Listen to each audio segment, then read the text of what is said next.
Doctor সাহেবকে অনেকদিন দেখতে পান নাই। সিঙ্গাপুরের পরে আর কোনো ভিডিও আপলোড করা হয়নি। মালয়েশিয়া, সিঙ্গাপুর, এখন বাংলাদেশে বেশ কিছু অ্যাক্টিভিটিস আছে। সো আজকে আমরা একটু দেশে মানে ঢাকার বাইরে মানিকগঞ্জে যাচ্ছি। এটা সামার না, এটা হচ্ছে উইন্টার ভ্যাকেশন। দ্যাটস ওয়াই এই শীতে কিছু কথা যেটা না বললেই নয়, সেটা হচ্ছে শিশুদের যত্ন। এটা নিয়ে অনেকবার ভিডিও করা হয়েছে, অনেক কিছু বলেছেন, তারপর আমরা ভুলে যাই। তো ভুলে যাওয়ার আগে একটু মনে করিয়ে দিচ্ছি।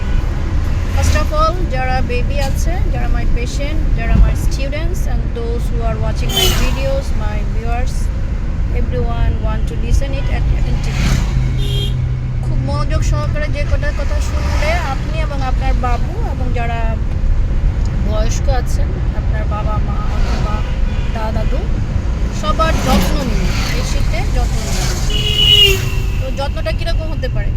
যত্নটা হতে পারে ঘরোয়া, যেমন আমার ঘরে যা কিছু আছে তাই দিয়ে আমি আমার বাবুকে ধরে রাখতে পারি, এবং পাশাপাশি আমাদের কিছু মেডিসিনের দরকার হতে পারে।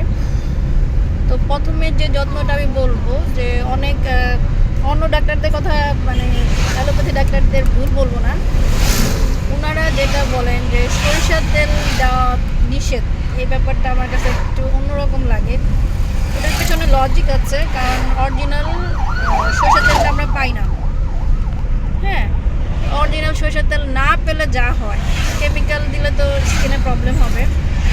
তবে আমরা সবাই একটু ট্রাই করবো যে খাঁটি সরিষার তেলটা গ্রাম থেকে যদি নিজেরা করে আনা যায়, বা কারো না কারো কেউ না কেউ অবশ্যই গ্রামে থাকে, তো ওনাদের মাধ্যমে আমরা এইটা করতে পারি। তো খাঁটি সরিষার তেলের সাথে খাঁটি শব্দটা অ্যাড করে নিচ্ছি।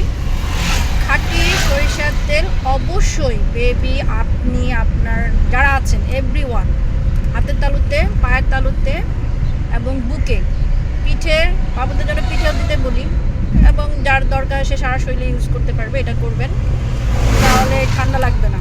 নাম্বার 2 হচ্ছে গলাও। হ্যাঁ, গরম কাপড় ইউজ করতে হবে, এটা তো করবেনই, কারণ ঠান্ডার মধ্যে তো গরম কাপড় ইউজ করতে হবে। আর রাতে ঘুমানোর সময়, হ্যাঁ বুকে, আর রাতে ঘুমানোর সময় বেবিরা তো বারবার কম্বল ফেলে দেয়।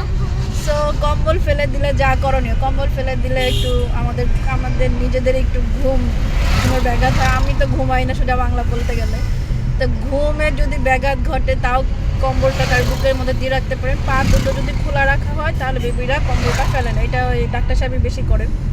সো আমি এটা খুব একটা করি না, কিন্তু এটা মানে শুধু বুকের উপর যদি একটা কম্বল দিয়ে রাখতে পারেন অথবা কাঁথা দিয়ে রাখতে পারেন, তাহলে বেবি ঠান্ডা লাগবে না।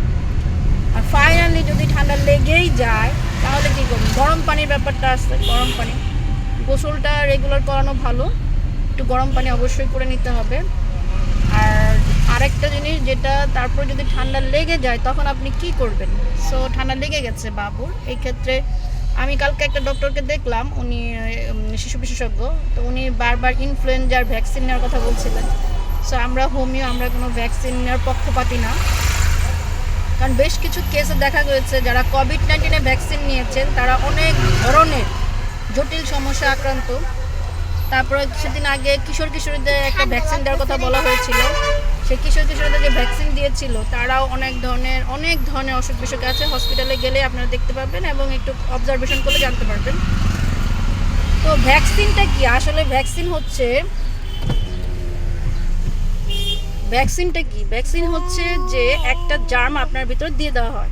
What is germ? মানে হচ্ছে যে যেই ভাইরাসটা বা যেই ব্যাকটেরিয়াটা বা যেই জার্মটা আপনাকে রোগ সৃষ্টি করে, ওইটাকে শক্তিশালী করে আপনার ভিতরে দিয়ে দেওয়া হচ্ছে। It means what? এটার মানে হচ্ছে যে আপনি একটা জার্ম অলওয়েজ বহন করে চলছেন। সো তাকে শক্তিশালী করতে গিয়ে যদি কেমিক্যালি বা কি বলবো, যে যদি আল্লাহ না করুক সেটা যদি ওইভাবে শক্তিশালী না হয়, তো সে ভেতরে গিয়ে যে দুর্বল ভ্যাকসিনগুলো আপনাকে, মানে যে দুর্বল ভাইরাস বা ব্যাকটেরিয়া আপনাকে আক্রমণ করবে, তারাও এই ভ্যাকসিনের সাথে মিলে গিয়ে তাদের সংখ্যা দ্বিগুণ করে দেয়। এই জন্য আমি ভ্যাকসিনের পক্ষপাতী না। আমার বেবিদেরকে আমি দেই না, আমি নিজেও দেই নাই, আমার ফ্যামিলি মেম্বারদেরকে আমি না করি, আমার যারা অনুসারী তাদেরকে আমি না করি। সো যারা হোমিও বিলিভ করেন বা করেন না, তাদেরকে আমি বলবো যে হোমিও মেডিসিন আপনারা অবশ্যই নেবেন। এবং বাবুদের জন্য, যেহেতু আমি বারবার বলছি, বাবু যেহেতু ঠান্ডা, কাশি, জ্বর, যদি any kind of influenza effect হয়, তাহলে শুরুতেই আপনি ব্রায়োনিক মানে ব্রায়োনি যেহেতু বাবু 30 অথবা 2C আপনারা খাওয়া দিবেন। এটা কি উপকারিতা ডাক্তার সাহেব বলে দেন? এটা অ্যান্টিবায়োটিকের কাজ করে এবং এটা ভিটামিনের কাজ করে। ইয়েস, এটা একটা অ্যান্টিবায়োটিকের মতো কাজ করে, মানে আপনার নিউমোনিয়াকে প্রোটেক্ট করে দিবে। এবং আরও একটা মেডিসিনের কথা বলবো, সেটা হচ্ছে রাস্টক্স। এটাও আপনি খেয়ে নিতে পারেন। এবং যদি নাক দিয়ে পানি পড়ে, বেশি ঠান্ডা লাগে, সেক্ষেত্রে কী খাবে? Allium cepa. Allium cepa. Yes. আর আরেকটা ওষুধ আছে, যদি কাশি বেশি থাকে তাহলে কি খাবে? ব্রায়োনিয়া।